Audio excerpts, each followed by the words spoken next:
Just once, he'd wanted things to be different. And they were.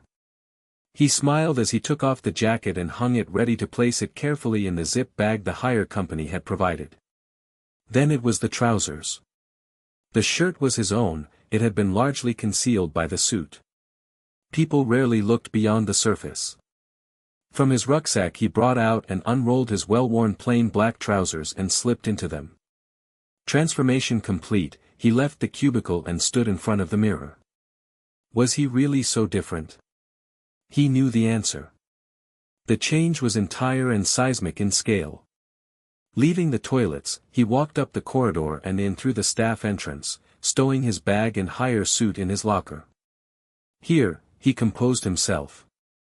Staring at the blank gray of the metal locker door as though he were attempting to discern its secrets.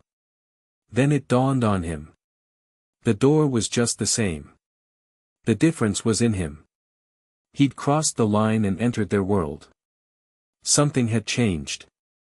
He'd made a change, and in changing, he wasn't so sure that he belonged anymore. And in this knowledge, he could not work out whether this was a new state or his discovery of a long-standing truth. On any previous day, he would have left the staff room and fallen easily into the rhythm of this place. The hustle, bustle and routine had been a comfort to him, but now he panicked as he could no longer place the song, let alone dance to it.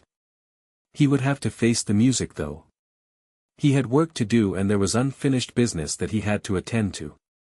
He sighed, resisting the urge to hit the locker door. He was not a violent man. That made the act all the more compelling. There was need here. He laughed at the lying neediness of his procrastination and walked back into his life. "You're late." The words were shouted across at him. He looked across at the shouter and nodded his acceptance. Taking a clean white cloth from the rack and entering the main room. The center of the universe. He knew the table that required clearing. Half hoped the final, single occupant would be long gone. The meal, an impossible dream. One he'd had 1,000 times over the years, but not dared do a thing about. This place was a torture chamber. The sights. The sounds. The aromas. From the food. From the diners. His senses were willfully assaulted, and the promise they made was a falsehood inflicted upon him. This close, but no further. The lines were drawn. He was here, but there was no seat at the table for him.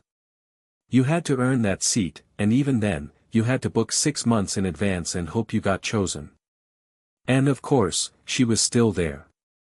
Sitting patiently and doing her very best not to look like she was waiting.